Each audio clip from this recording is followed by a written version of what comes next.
Rich Lady yelled, "You don't belong here," at a biker. Minutes later, she was on her knees. The late September sun cast long shadows across the pristine streets of Brookhaven, one of Atlanta's most exclusive neighborhoods. Towering oak trees lined the boulevards, their leaves just beginning to hint at autumn's arrival. Behind wrought-iron gates and manicured hedges stood grand mansions, each one a testament to old money and newer fortunes alike. The air itself seemed different here, cleaner somehow, as if even the atmosphere knew to respect the boundaries of wealth. Marcus Johnson guided his vintage Harley-Davidson through these streets with practiced ease, the rumble of his engine a stark contrast to the hushed elegance surrounding him. At 42, Marcus cut an imposing figure. His leather jacket bore the patches of various motorcycle clubs he'd ridden with over the years, and his weathered face told stories of roads traveled and challenges overcome. His dark skin glistened slightly with perspiration under the afternoon sun, and his close-cropped beard was streaked with grey at the temples. He wasn't here by choice. The delivery app on his phone had guided him to this address, 2847 Magnolia Heights Drive. Someone had ordered motorcycle parts, and Marcus, who ran a small bike repair shop in the working-class neighborhood of Mechanicsville, occasionally did deliveries to supplement his income. Times had been tough since his divorce 3 years ago, and every dollar counted, especially with his daughter Maya's college tuition looming. As Marcus pulled up to the ornate gates of the Anderson estate, he could see the sprawling Georgian mansion beyond. Its white columns gleamed in the sunlight, and the perfectly manicured lawn stretched out like an emerald carpet. He pressed the intercom button. "Yes?" A woman's voice crackled through the speaker, clipped and impatient. "Delivery for Anderson, motorcycle parts," Marcus replied, his deep voice calm and professional. There was a pause. Then the gates began to swing open with mechanical precision. Marcus rolled his Harley up the circular driveway, noting the fountain at its center, where water cascaded over an elaborate sculpture of dolphins. He parked near the front steps, killed the engine, and removed his helmet, running a hand over his short hair. The massive front door opened, and Victoria Anderson stepped out onto the portico. At 53, she was the picture of wealth and refinement.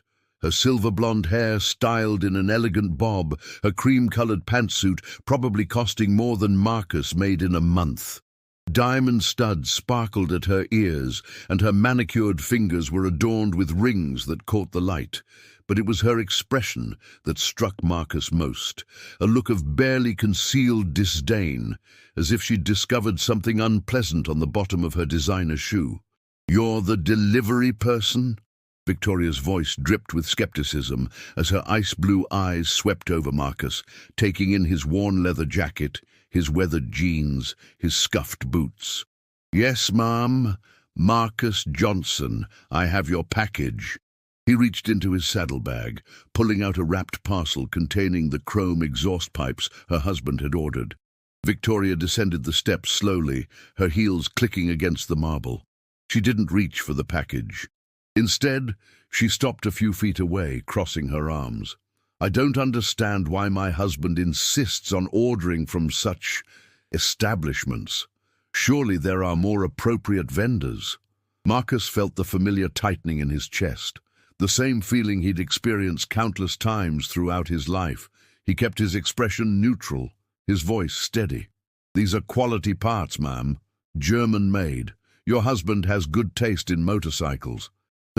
My husband," Victoria said, her voice sharp as glass, "has questionable judgment in many things." She looked past Marcus to his Harley, her nose wrinkling slightly. "That noise machine of yours has probably disturbed the entire neighborhood. This is a respectable area. People here value peace and quiet."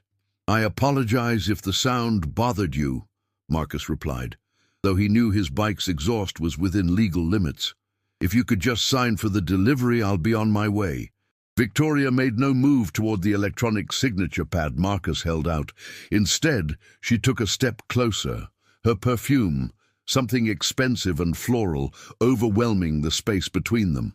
"You don't belong here," she said, her voice low but venomous. People like you, with your bikes and your leather and your attitude. This neighborhood has standards. We work hard to maintain a certain quality of life, and that means keeping out elements that don't fit. Marcus felt his jaw tighten, but he maintained his composure. He'd heard variations of this speech before, from people who looked at him and saw only the surface, who made assumptions based on his appearance, his bike, the color of his skin. "Ma'am, I'm just trying to do my job. If you could please sign—" "Don't ma'am me," Victoria snapped, her voice rising. "I know your type. You probably think you can just roll into our neighborhood, case the houses, come back later when we're vulnerable. Well, I'm calling the police right now to report suspicious activity. Mrs. Anderson, I'm making a legitimate delivery that your husband ordered. There's nothing suspicious about it." Marcus's voice remained calm, but inside, frustration was building. He'd served 2 tours in Iraq as a Marine, rebuilt his life from nothing after his divorce, raised his daughter as a single father, and built a small business through sheer determination. Yet here he was, being treated like a criminal for doing his job. Victoria had already pulled out her phone, her fingers flying across the screen. "We'll see what the police have to say about this. They know how to deal with your kind." A bead of sweat rolled down Marcus's temple, and it wasn't from the heat. He knew how these situations could escalate, how quickly assumption could turn into accusation, how his very presence in this neighborhood could be twisted into something threatening. He glanced at his bike, calculating whether he should just leave the package and go, but professional pride kept him rooted. He'd done nothing wrong, and he wouldn't be chased away like a criminal. "Mrs. Anderson, please. I have documentation right here." He reached slowly into his jacket pocket, acutely aware of how such movements could be misinterpreted. "The order confirmation, your husband's signature on the original request, my business license." "Step back." Victoria's voice was shrill now, attracting attention from neighboring houses. Marcus could see curtains twitching, faces appearing in windows. "You're threatening me. Everyone see this? He's threatening me." Marcus held his hands up, palms out, the package still in one hand, his phone in the other. "I'm not threatening anyone. I'm just trying to complete a delivery." A black Mercedes pulled into the driveway behind Marcus's bike, and a man in an expensive suit stepped out. Robert Anderson was in his 50s, silver-haired and distinguished, with the easy confidence of someone who'd never had to question his place in the world. His face registered confusion as he took in the scene, his wife agitated and on her phone, a black man in motorcycle gear standing on their driveway, hands raised, neighbors watching from windows. "Victoria, what's going on here?" Robert's voice carried authority, but there was concern underneath it. "This man," Victoria gestured at Marcus with barely contained fury, "came roaring up to our house on that monstrosity, claiming to have a delivery. He's been aggressive and threatening. I'm calling the police." Robert's eyes shifted to Marcus, and for a moment Marcus saw the same assessment, the same judgment forming. But then Robert's gaze fell on the package in Marcus's hand, and recognition dawned. "Those are my exhaust pipes," Robert said slowly, "from Johnson's custom cycles." "What?" Victoria lowered her phone, confusion replacing anger on her face. Robert walked past his wife and extended his hand to Marcus. "You must be Marcus Johnson. We spoke on the phone last week. You gave me excellent advice about maintaining the vintage elements while upgrading the performance." Marcus shook Robert's hand, relief flooding through him, though his guard remained up. "Yes, sir. That's me. I have your parts here." Robert took the package, examining it with genuine enthusiasm. "Fantastic! I've been waiting for these." He turned to his wife, and Marcus saw something shift in his expression, embarrassment mixed with growing awareness. "Victoria, this man owns the shop I ordered from. He's a respected business owner and a veteran. What exactly did you say to him?" Victoria's face had gone pale, then flushed red. I didn't know. He just showed up on that bike, looking. I thought." "You thought what exactly?" Robert's voice had gone cold. That anyone who rides a motorcycle and wears leather is somehow a threat? That he didn't belong in our neighborhood? The silence that followed was deafening. Victoria's mouth opened and closed, but no words came out. Marcus stood there, still holding his signature pad, watching as the reality of what she'd done began to dawn on her. "I apologize, Mr. Johnson," Robert said, and his voice carried genuine remorse. "This is unacceptable. My wife had no right to treat you this way." Marcus nodded slowly. "I just need a signature, and I'll be on my way." As Robert signed the electronic pad, a police cruiser pulled up to the curb, lights flashing. 2 officers got out, their hands resting casually on their belts as they approached. Marcus felt his stomach drop, despite having done nothing wrong. He'd seen too many situations like this go bad, too many interactions that started with routine questioning and ended with someone in handcuffs, or worse. "Someone called about a disturbance?" the older officer asked, his eyes moving between the 3 of them. Robert stepped forward immediately. "There's been a misunderstanding, officers. My wife called you, but it was unnecessary. This gentleman is making a legitimate delivery to my home. I apologize for wasting your time." The younger officer was still looking at Marcus with suspicion. "Sir, can I see some identification?" Marcus felt the familiar weight of injustice, but he slowly reached for his wallet, moving deliberately so there would be no misunderstanding. He pulled out his driver's license and his business card. "I'm Marcus Johnson. I own Johnson's Custom Cycles in Mechanicsville. I was delivering parts that Mr. Anderson ordered." The older officer examined the documents, then looked at Robert. "Is this accurate, Mr. Anderson?" "Completely," Robert confirmed. "Again, I apologize for the confusion. My wife made an error in judgment." The younger officer wasn't quite satisfied. "Ma'am, you called in a disturbance. What exactly was the problem?" Victoria looked at the ground, her earlier bravado completely gone. When she spoke, her voice was barely above a whisper. "I made a mistake. I thought I was wrong." "He wasn't doing anything wrong." The officers exchanged glances. The older one handed Marcus his identification back. "Sorry for the inconvenience, sir. You're free to go." As the police car pulled away, Marcus tucked his license back into his wallet. His hands were steady, but inside, his heart was racing. He'd been in this position before, explaining himself, justifying his presence in spaces where others decided he didn't belong. But it never got easier. "Mr. Johnson," Robert began, but Marcus shook his head. "I should go," Marcus said quietly. "You have your parts." "Please, wait." Robert's voice carried genuine distress. "This isn't right. My wife owes you an apology, a real one." Victoria still hadn't looked up. Her designer clothes and expensive jewelry suddenly seemed like costume pieces, hollow symbols that couldn't protect her from the consequences of her actions. The neighbors were still watching, and Marcus could imagine the conversations that would happen at dinner tables tonight, the story being told and retold, with various embellishments and interpretations. "Mrs. Anderson," Marcus said, and his voice carried no anger, only a deep weariness. "I'm a 42-year-old man who served his country, who works hard every day to support his daughter and build his business. I'm a human being who deserves the same basic respect you'd give anyone else. I hope you'll think about that." He walked to his Harley, pulled on his helmet, and started the engine. As he rode down the driveway, he didn't look back at the Andersons standing on their perfect lawn in front of their perfect house.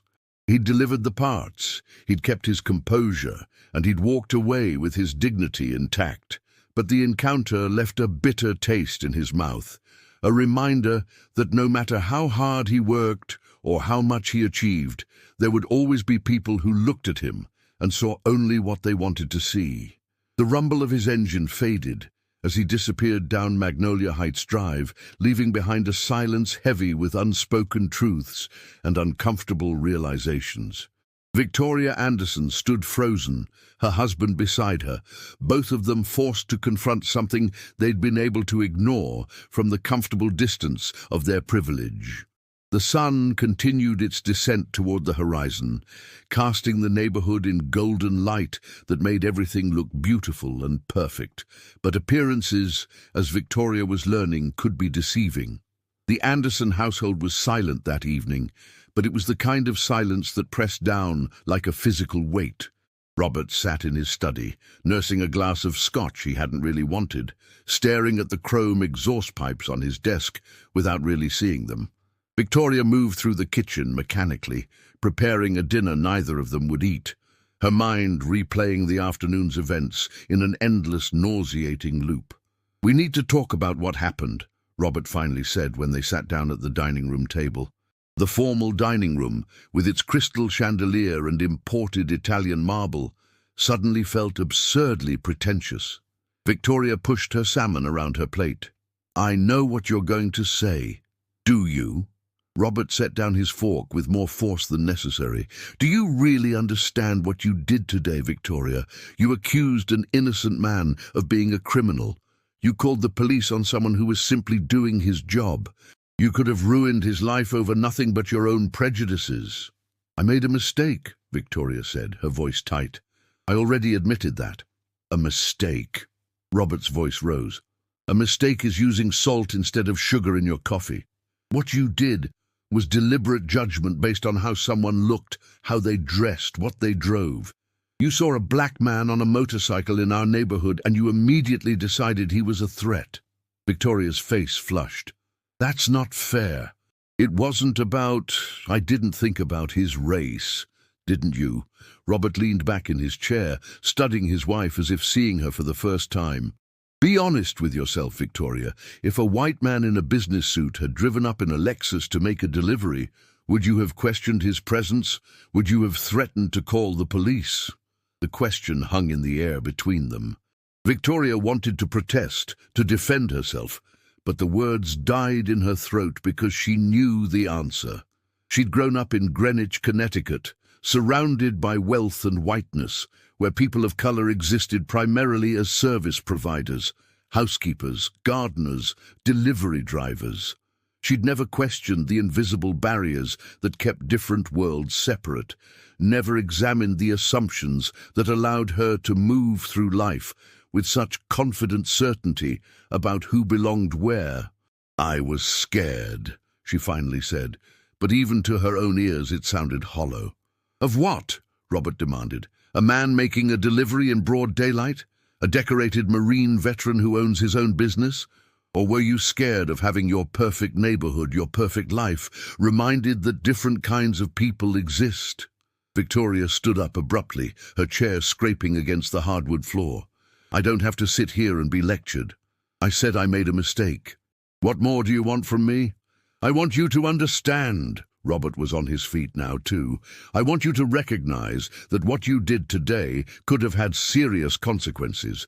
Do you know how many black men have been killed because someone like you decided they looked suspicious?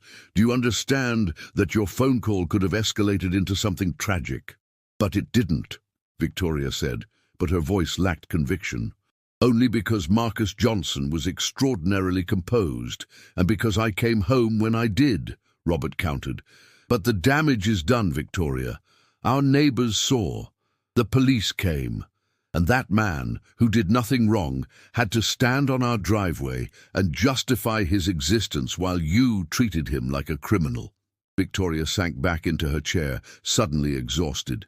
"What do you want me to do, Robert? I can't undo what happened."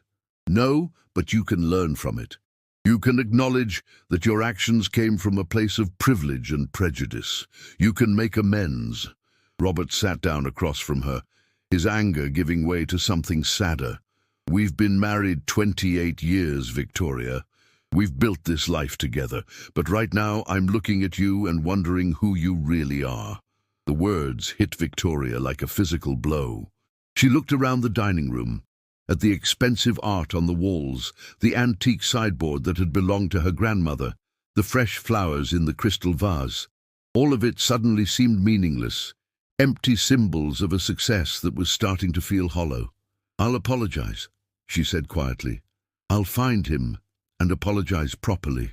Robert nodded slowly. That would be a start. But Victoria, this isn't just about one apology. This is about examining the attitudes and assumptions you've carried your whole life. This is about recognizing that the world doesn't revolve around people like us, that our comfort and sense of security don't give us the right to make others feel unwelcome or unsafe. After dinner, Victoria retreated to the bedroom while Robert went back to his study. She sat at her vanity, looking at her reflection in the mirror. The woman staring back at her was perfectly groomed, expensively dressed, and utterly lost. When had she become this person? When had her world become so small, so insulated, that anyone different felt like an intrusion? She thought about her childhood, about the exclusive private schools where everyone looked the same, thought the same, wanted the same things. She thought about her parents, particularly her father, a successful attorney who'd made his disdain for certain people clear in countless small comments and actions throughout her youth. She'd absorbed those attitudes without question, the way children do, and carried them into adulthood like inherited furniture you never think to replace. Her phone buzzed with a text from her friend Caroline, who lived 3 houses down. "What was all that commotion today? Are you okay?" Victoria stared at the message, imagining the conversation that would follow if she replied. Caroline and the other women in their social circle would want details, would expect her to present the story as something dramatic that had happened to her, would probably sympathize with her fear and validate her reaction. They'd close ranks around her, protecting their shared worldview, never questioning whether she'd been in the wrong. She turned off her phone without replying. Meanwhile, across town in Mechanicsville, Marcus sat in his small workshop behind his house, supposedly working on rebuilding a carburetor, but mostly just staring at the parts spread out on his workbench. The fluorescent lights overhead flickered occasionally, and the concrete floor was stained with decades of oil and grease. This place was his sanctuary, where the smell of metal and motor oil cleared his head, where he could work with his hands and see tangible results from his efforts. But tonight, the sanctuary felt insufficient against the memory of Victoria Anderson's face, twisted with contempt and fear. The memory of standing on that pristine driveway with his hands raised, aware of how the situation could spiral, how quickly he could go from delivery driver to suspect to statistic. "Dad?" His daughter Maya's voice came from the doorway. At 19, she was home for the weekend from Georgia Tech, where she was studying mechanical engineering. She had her mother's warm brown eyes, but Marcus's determined jawline and his passion for how things worked. "Hey, baby girl, thought you were studying." Marcus tried to shake off his mood, putting on the smile he always wore for his daughter. "I was, but I heard you come out here, and you've been sitting in the same position for 20 minutes. Maya came into the workshop, pulling up a stool beside him. "What's wrong?" Marcus hesitated. He'd always tried to shelter Maya from the harsh realities of the world, to let her believe that hard work and good character were all that mattered. But she was an adult now, and she deserved the truth. He told her about the afternoon, about Victoria Anderson and her accusations, about the police and the humiliation of having to justify his presence in a neighborhood where he had every right to be. As he spoke, he watched Maya's expression shift from concern to anger to something deeper, more painful. "Dad," she said when he finished, her voice thick with emotion, "I'm so sorry that happened to you. It's not your fault, baby." "I know, but—" Maya struggled for words. "I'm in classes with kids who grew up in neighborhoods like that. Kids who've never had to think about whether they belong somewhere, who've never been followed in a store or pulled over for driving while black. And sometimes I wonder if they see me the way that woman saw you, if behind their friendly smiles they're questioning whether I really earned my place at Tech." Marcus felt his heart break a little. He'd worked so hard to give Maya opportunities, to keep her focused on her education and her dreams, but he couldn't protect her from the reality that no matter how smart she was, how hard she worked, some people would always see her skin color first. "Listen to me," Marcus said, taking his daughter's hands. "You earned every bit of your success. You're brilliant, you're driven, and you belong anywhere you choose to be. Don't let anyone make you doubt that. But what about you, Dad? Do you believe that about yourself? The question caught Marcus off guard. He'd spent so much time building armor, developing the thick skin necessary to navigate a world that often treated him as less than, that he'd almost forgotten what it felt like to simply exist without that constant guard up. "I'm working on it," he admitted. "Some days are easier than others." They sat together in the workshop, surrounded by the tools and parts that represented Marcus's life's work. Outside, they could hear the sounds of the neighborhood, kids playing basketball in the street, someone's radio playing old-school R&B, Mrs. Chen calling her grandchildren in for dinner. This was Marcus's world, familiar and comfortable, where he was known and respected. But he couldn't stay here forever, couldn't limit his life to spaces where he was pre-approved. "I want to be angry," Maya said after a while. "I want to rage against people like that woman, against a system that makes you have to be so careful, so composed, even when you're being treated unfairly. But mostly I just feel tired. Tired of having to prove ourselves, tired of being seen as threats or outsiders, tired of carrying this weight." "I know, baby, I know." Marcus pulled his daughter into a hug, wishing he could shield her from all of it, knowing he couldn't. "But we don't let it break us. We don't let it make us small. We keep showing up, keep doing excellent work, keep being exactly who we are, because we have just as much right to take up space in this world as anyone else." As Maya headed back inside to finish studying, Marcus returned his attention to the carburetor. He worked methodically, losing himself in the precision required, finding peace in the simple logic of mechanical systems. Parts fit together in predictable ways. If something was broken, you could figure out why and fix it. If only human systems were so straightforward. Back in Brookhaven, Victoria lay awake in bed while Robert slept beside her, his back turned. The ceiling fan rotated slowly overhead, its shadow crossing the walls in hypnotic patterns. She kept seeing Marcus Johnson's face, the careful control in his expression, the weariness in his eyes when he'd spoken to her before leaving. He'd looked at her not with anger, but with something worse, a profound exhaustion with people like her, with situations like this, with a world that forced him to constantly justify his existence. She thought about what Robert had said, about privilege and prejudice. She'd always considered herself a good person, someone who donated to charity and voted for the right candidates and said the right things at dinner parties. But good intentions meant nothing if they weren't backed up by actual understanding, by a willingness to examine your own biases and change your behavior. Victoria had spent her entire life in a bubble, surrounded by people who looked like her, thought like her, shared her advantages. She'd never had to question whether she belonged somewhere. She'd never had a police encounter because someone decided she looked suspicious. She'd never had to carefully control her emotions and reactions because showing anger or frustration might be seen as threatening. The weight of her ignorance pressed down on her. An apology wasn't enough. Sorry couldn't undo the humiliation she'd caused, couldn't erase the afternoon Marcus Johnson had spent being treated like a criminal in front of his police officers and neighbors. But it was a start, and tomorrow she would find a way to deliver that apology in person. The question was, would Marcus Johnson even want to hear it? The morning sun filtered through the workshop windows as Marcus arrived early, the key grinding in the familiar lock. Johnson's Custom Cycles occupied a converted warehouse in Mechanicsville, its brick walls adorned with motorcycle memorabilia and photographs from rides across the country. The smell of oil and metal greeted him like an old friend. He'd just started brewing coffee when the bell above the door chimed. Marcus looked up, expecting Trevor, his young apprentice, but instead found himself face to face with Victoria Anderson.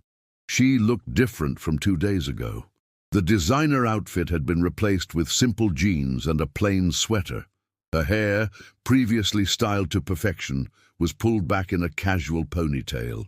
She wore minimal makeup, and her eyes were rimmed with red, as if she'd been crying or hadn't slept. In her hands, she clutched a small box. "Mr. Johnson," she began, her voice uncertain. "I hope it's okay that I came. I got your address from the business card you gave my husband." Marcus felt his jaw tighten, old defensive instincts kicking in. "What can I do for you, Mrs. Anderson?" "I came to apologize," Victoria said, the words tumbling out quickly. "Not the half-hearted apology I gave the other day, but a real one. What I did was wrong, unforgivably wrong, and I've spent the past 2 days thinking about why I did it and what kind of person that makes me." Marcus gestured to a stool near his workbench. "You want some coffee?" The offer seemed to surprise Victoria. "Yes, thank you." As Marcus poured 2 cups from the ancient Mr. Coffee machine, he studied her. She looked genuinely distressed, but he'd learned long ago to be wary of easy redemption narratives. People wanted to apologize so they could feel better, so they could move on without carrying the weight of their actions. True change required more than words. "I'm listening," Marcus said, handing her a chipped mug and leaning against his workbench. Victoria wrapped her hands around the cup as if drawing comfort from its warmth. "I grew up in a very small world, Mr. Johnson. Wealthy, white, insulated. I went to private schools, joined the right clubs, married into the right family. And I never questioned the assumptions I was taught, about who belongs where, about what certain kinds of people are like." She paused, taking a shaky breath. "When you pulled up on your motorcycle the other day, I saw all the stereotypes I'd absorbed over a lifetime. I saw your leather jacket, your bike, and I made immediate judgments. But worse than that, I was scared, and my fear turned into hostility. I treated you like a criminal when you were just doing your job." "Why were you scared?" Marcus asked, his tone neutral. Victoria met his eyes, and he saw genuine struggle there. "Because you didn't look like what I expected. Because your presence challenged the bubble I live in. Because, if I'm being completely honest, my father raised me to be suspicious of black men, and even though I consider myself liberal and open-minded, those old prejudices are still there, buried deep." The admission seemed to cost her something. Marcus appreciated the honesty, even if it confirmed what he'd already known. "At least you're being honest now. Robert says I need to do more than apologize. He says I need to learn, to understand. And he's right." Victoria set down her coffee and picked up the small box she'd brought. "I know this doesn't make up for anything, but I wanted to bring you something." She opened the box to reveal a beautifully crafted leather journal, its cover embossed with intricate designs. "I called a friend who works at the VA. She helped me find out about your service record. 2 tours in Iraq, Bronze Star, honorable discharge. This journal belonged to my grandfather. He was a Marine in World War II. I thought, maybe you'd appreciate it." Marcus took the journal carefully, running his fingers over the worn leather. It was a generous gesture, but gestures weren't enough. "Mrs. Anderson, I appreciate this, and I appreciate you coming here. But you need to understand something. What happened the other day wasn't an isolated incident for me. It's my reality. I've been followed in stores, pulled over by police for no reason, had people clutch their purses when I walk by. Your apology doesn't change that system." "I know," Victoria said, tears now openly flowing down her cheeks. "I know my apology doesn't fix anything, but I want to do better. I want to learn. I want to be someone who makes the world less hostile, not more." Marcus studied her for a long moment. Sincerity was hard to fake, and Victoria's distress seemed genuine. But good intentions from privileged people were a dime a dozen. What mattered was action, sustained effort, a willingness to be uncomfortable. "You want to learn?" Marcus said finally. "Then stick around for a while. I've got work to do and you can watch. Ask questions if you want. See what my world actually looks like." Victoria blinked in surprise. "You'd let me do that?" "I'm not doing it for you," Marcus said bluntly. "But if you're serious about understanding, about seeing past your assumptions, then you need to step outside your comfort zone. Fair warning, though, it's going to be uncomfortable. Trevor arrived shortly after, a wiry 23-year-old with enthusiasm that compensated for his limited experience. He stopped short when he saw Victoria, his expression wary. "Trev, this is Mrs. Anderson. She's going to be observing today," Marcus said, offering no further explanation. The morning proceeded in the rhythm of the shop. Marcus worked on rebuilding an engine for a 1970 Triumph, explaining the process as he went. Victoria watched and listened, asking occasional questions that showed genuine interest. When customers came in, Marcus interacted with them, and Victoria saw the respect they showed him, the way they trusted his expertise. Around 11, a young black woman named Jasmine brought in her Kawasaki Ninja with a troublesome transmission. As Marcus diagnosed the problem, Jasmine chatted about her job as a nurse at Grady Hospital, about the long shifts and the difficult cases. Victoria listened quietly, perhaps beginning to see individuals rather than categories. During lunch, which Marcus grabbed from a local soul food place, they sat in the workshop's small break room. Victoria had bought her own sandwich from a nearby deli, though Marcus could tell she was out of her element in this neighborhood. "Can I ask you something?" Victoria said hesitantly. "Shoot. The other day, when I called the police, you stayed so calm. How did you do that? If someone had treated me that way, I would have been furious." Marcus took a bite of his fried chicken, considering his answer. "I was furious. I'm still angry about it. But I learned a long time ago that showing that anger, especially as a black man, can be dangerous. People see an angry black man, and they see a threat. So I've trained myself to stay composed, to be professional, to never give anyone an excuse to escalate the situation." "That's not fair," Victoria said softly. "No, it's not. But it's reality." Marcus wiped his hands on a napkin.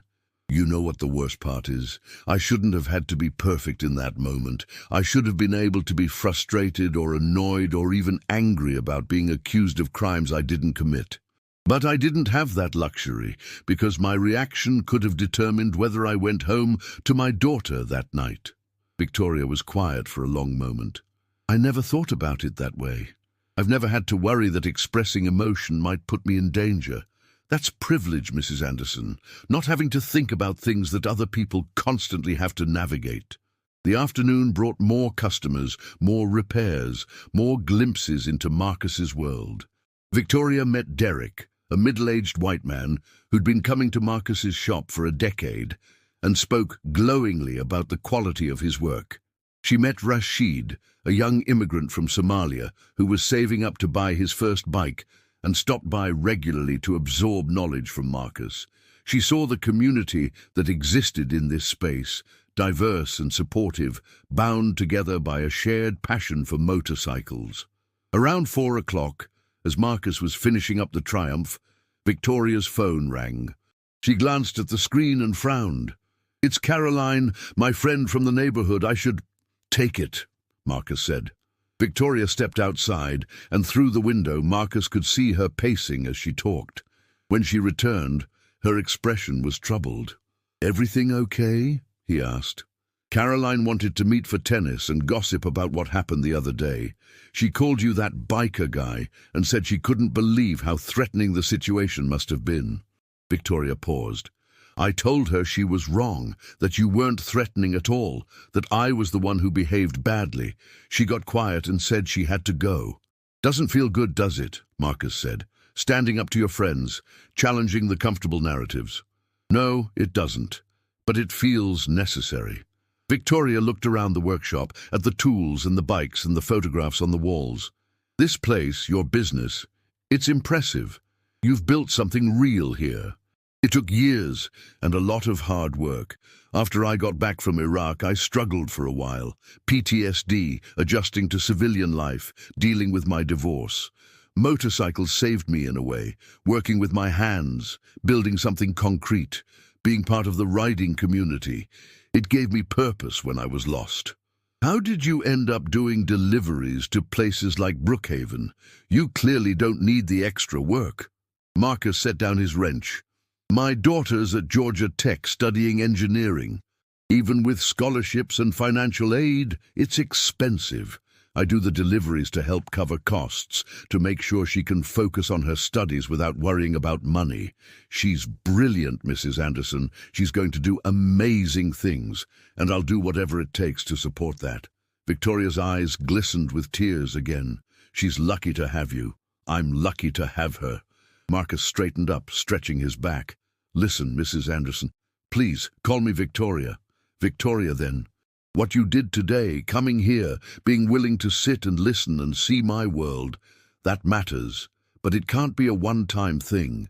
Real change requires sustained effort, being willing to stay uncomfortable, challenging yourself and others every day. I understand, Victoria said. I want to do that. I need to do that. As the workday wound down and Trevor locked up the front, Victoria prepared to leave. She hesitated at the door, then turned back to Marcus. Would you be willing to meet my husband and me for dinner? Somewhere neutral, not our house. I think Robert would like to hear about your work, and maybe we could talk about ways to support your business, not as charity but as genuine partnership. Marcus considered the offer. Part of him wanted to keep his distance, to maintain boundaries that protected him from further disappointment. But another part recognized that change required bridges between different worlds, required people to step out of their comfort zones and genuinely connect. Okay, he said finally, dinner, but I picked the place. Victoria smiled, and for the first time it seemed genuine, reaching her eyes. That's fair. After she left, Trevor emerged from the back room where he'd been inventorying parts. That was interesting, he said carefully. Yeah, Marcus agreed. You think she means it? The whole wanting to change thing? Marcus thought about Victoria's tears, about her willingness to spend hours in his workshop, about her admission of her own prejudices. I think she wants to mean it. Whether she can actually do the work, stay committed when it gets hard, remains to be seen. But you gotta give people a chance to be better, Trev. Otherwise, nothing ever changes. Dean, as Marcus locked up and headed home on his Harley, the setting sun painted Atlanta in shades of gold and orange. The city was a tapestry of neighborhoods, each with its own character, its own stories. Marcus had spent his life navigating between these worlds, never quite belonging to any of them, but finding his own path through the terrain. Maybe Victoria Anderson would find her own path too, one that led out of the insulated bubble of Brookhaven and into a broader, more complex understanding of the world. Maybe she wouldn't. But for the first time since the incident 2 days ago, Marcus felt something other than anger and frustration. He felt a small, cautious hope that genuine connection was possible, that understanding could grow even from the most unpromising soil. The rumble of his engine echoed through the streets as he headed home, where Maya was waiting with her calculus homework and stories from campus. That was his world, his purpose, his joy. Everything else was just noise. But sometimes, Marcus thought, it was worth listening to the noise, because buried within it might be the sound of someone genuinely trying to hear you. The restaurant Marcus chose was a soul food place in the Sweet Auburn district, a historic black neighborhood that had been the heart of Atlanta's civil rights movement. The Busy Bee Cafe had been serving fried chicken, collard greens, and mac and cheese since 1947, and its walls were adorned with photographs of the famous and ordinary folks who'd passed through its doors over the decades.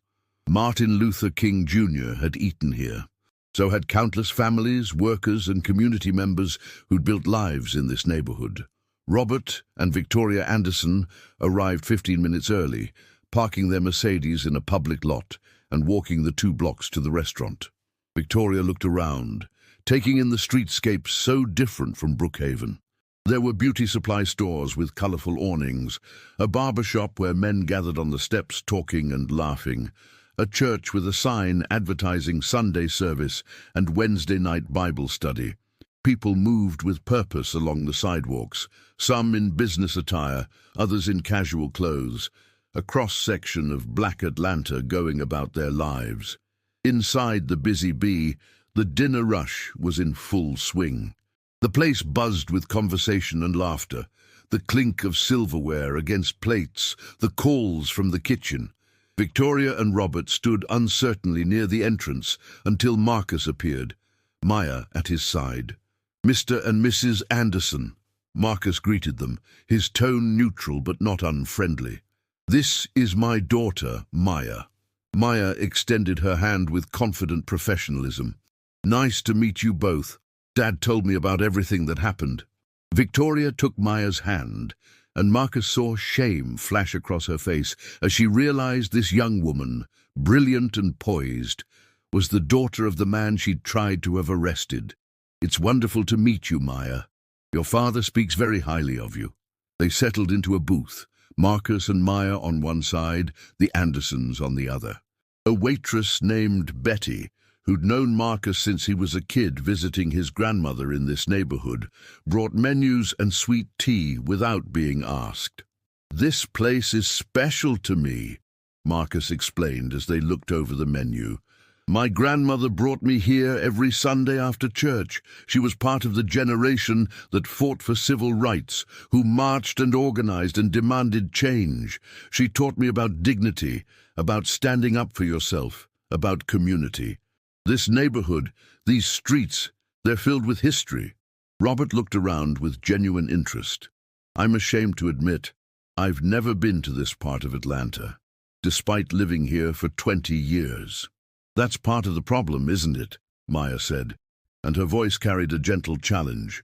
"People can live in the same city and exist in completely different worlds, never crossing paths except in transactional moments." "Well," they ordered, and as they waited for the food, an awkward silence descended. Finally, Victoria spoke up.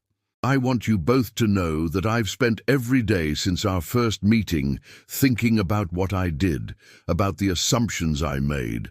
I went to Marcus's shop because I needed to see past the stereotypes in my head, to understand him as a person, not a category.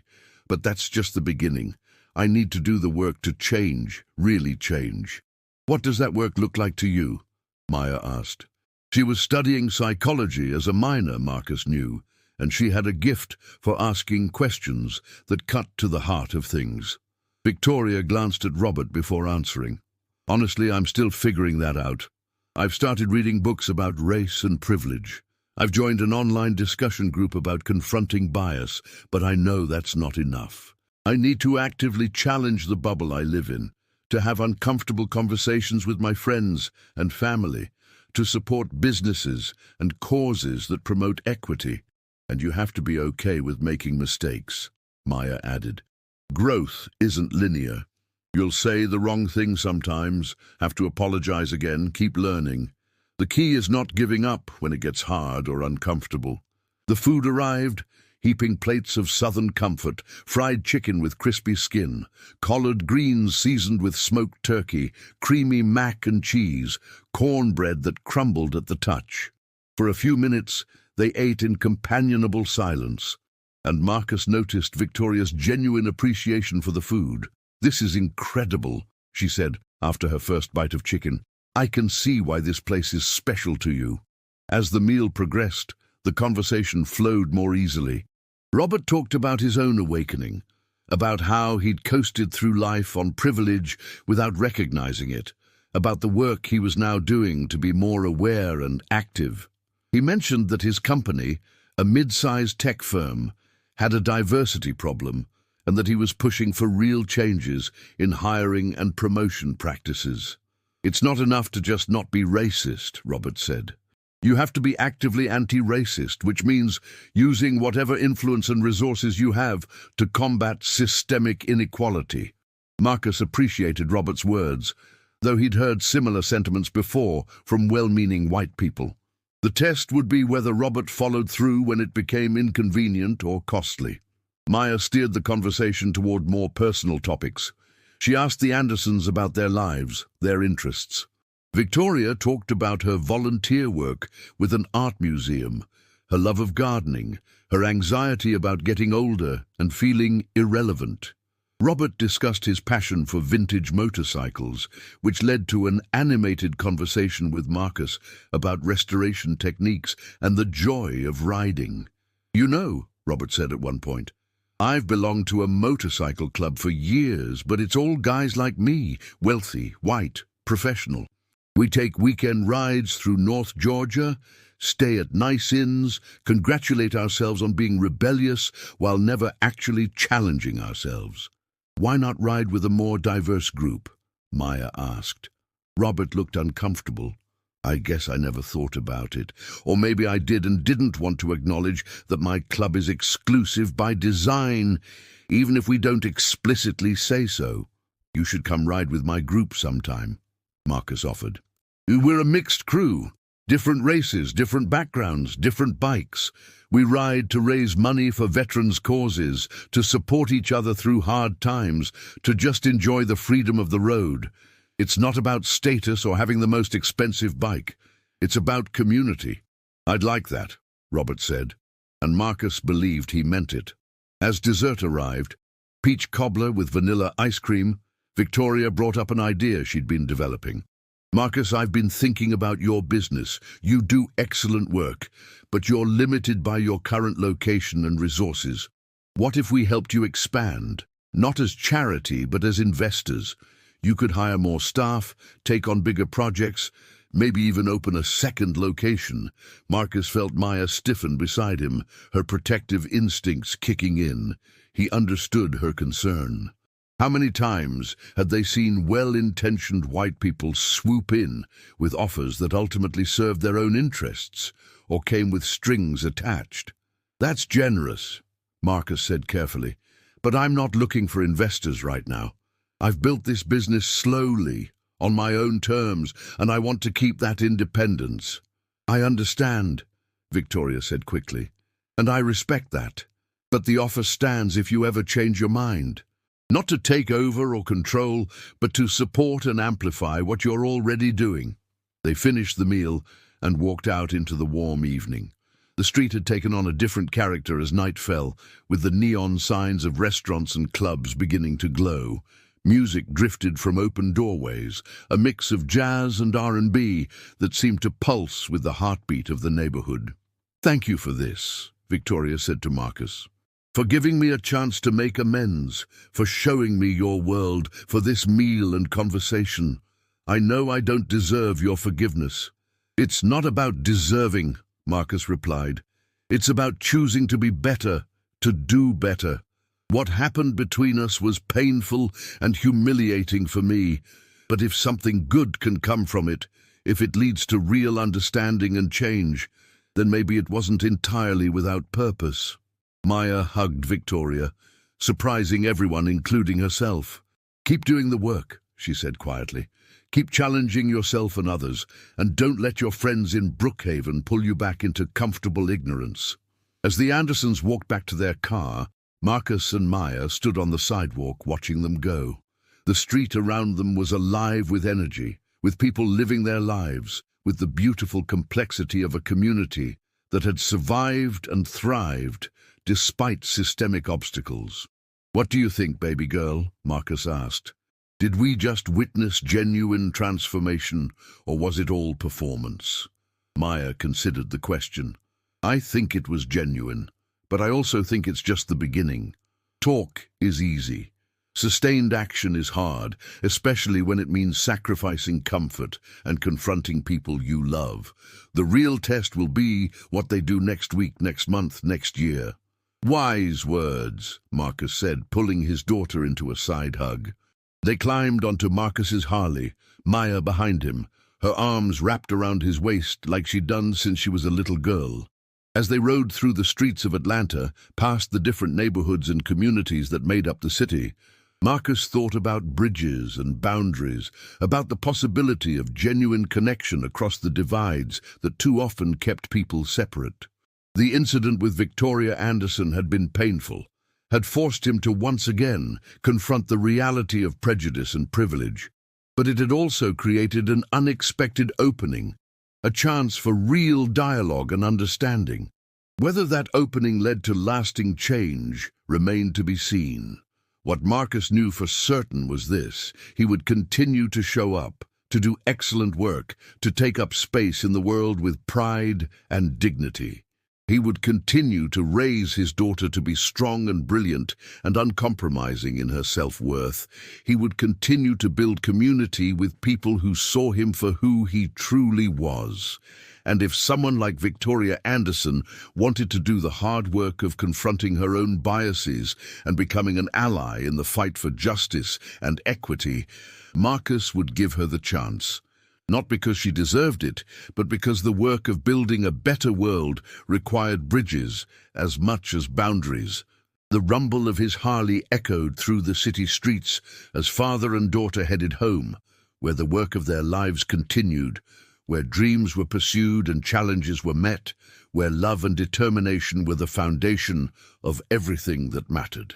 In Brookhaven, Victoria Anderson sat in her car after Robert had gone inside, staring at the perfect lawn and the imposing mansion that had always represented success to her. Tonight, it looked different. Not wrong exactly, but insufficient. A beautiful shell that housed a life she now recognized as incomplete, as sheltered, as built on a foundation that needed examining and reinforcing. She thought about Marcus's workshop, the community that gathered there, the genuine connections between people who shared a passion and supported each other.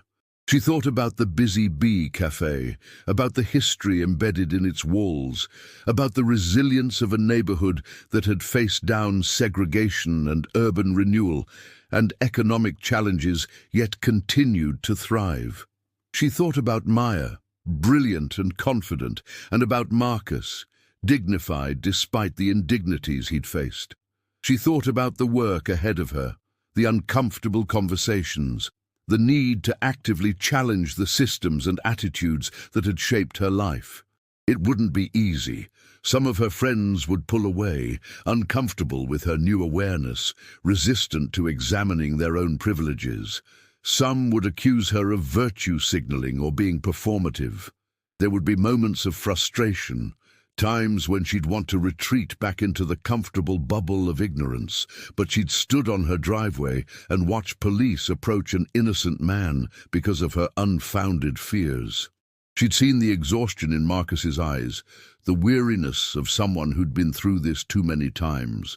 She'd felt the shame of recognizing herself as part of the problem, as someone whose actions, however unintentional, contributed to a system of oppression and exclusion. She couldn't undo what she'd done, but she could choose differently going forward. She could use her privilege to amplify voices that too often went unheard.